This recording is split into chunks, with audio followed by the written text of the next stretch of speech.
வணக்கம். நான் பிரசன்னா ரைடர்ஸ்லேருந்து பிரசன்னா பேசுகிறேன். 2024 ஒரு பாரத் பென்ஸ் எடுத்தேன். அதான் ஃபஸ்ட்டு நான் எடுத்த வண்டி. அதான் எடுக்கும்போது கொஞ்சம் பயந்துகிட்டே தான் எடுத்தேன் வண்டியை பொறுத்த வரைக்கும். எப்படி என்னான்ட்டு. ஆனால் பாரத் பென்ஸ் எடுத்த வரைக்கும் 10 எடுத்த வரைக்கும் இது வரைக்கும் எனக்கு வந்து மைலேஜ் பிரச்சனையோ இல்லை வந்து வேறு ஏதாவது இஷ்யூவோ எதுவுமே கிடையாது வண்டியை பொறுத்த வரைக்கும். எனக்கு கை கொடுத்தது என் பிஸ்னஸில் 10 பாரத் பென்ஸ்ன்னு சொல்லலாம். ஏன்னா நல்லா இருக்கு, மைலேஜும் இஷ்யூ கிடையாது, ரோடு மேட்ச்சுக்கு ஓட்டுறதுக்கு எல்லாத்துக்குமே நல்லா இருக்கு. அதே மாதிரி டிரைவர் கம்ஃபர்டபுள் நல்லா இருக்கு. வண்டியை பொறுத்த வரைக்கும் டிரைவருக்கு கம்ஃபர்டபுள், நல்லா படுக்கிறதுக்கோ இல்லை வண்டியை ஓட்டுறதுக்கோ அந்த இதுவும் சீட்டு அதெல்லாம் வந்து அந்த டேஷ்போர்டில் வந்து அவங்க தூங்கினா அந்த அலாரம்ஸு அதெல்லாம் அந்த ஸ்பெசிஃபிகேஷன்லாம் நல்லா இருக்கு.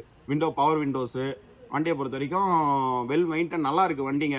ஏன்னா சர்வீஸில் விடும்போதும் வண்டியை வந்து நல்லா ஃபுல்லாக மெயின்டைன் பண்ணி கிளியராக கொடுக்குறாங்க. அதனால நம்பி பாரத் பென்ஸ் எடுக்கலாம். நான் இப்போ இன்னொரு வண்டி கூட 2026 பாண்டியில் எடுத்தேன். ரெண்டாவது வண்டியும் பாரத் பென்ஸ் தான் எடுத்தேன். அதுவும் நல்லா இருக்கு வண்டி, எந்த இஷ்யூவும் கிடையாது. அதர் வண்டியை கம்பேர் பண்ணும்போது எனக்கு பெட்டரா தெரிஞ்சது பாரத் பென்ஸ்.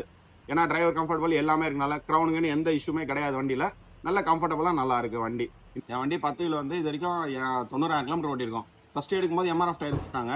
அந்த டயரே எனக்கு வந்து 50,000 கிலோமீட்டர் சாலிடா வந்தது டயரு. இப்போ மறுபடியும் ஜேகே எடுத்து போட்டிருக்கேன். இப்போ இது வரைக்கும் ஒரு 40,000 கிலோமீட்டர் ஓடி இருக்கும் வண்டியை. இன்னொரு வண்டின்னு எடுத்தாலும் பாரத் பென்ஸ் தான் எடுப்பேன் நான் பாண்டியில். நன்றி.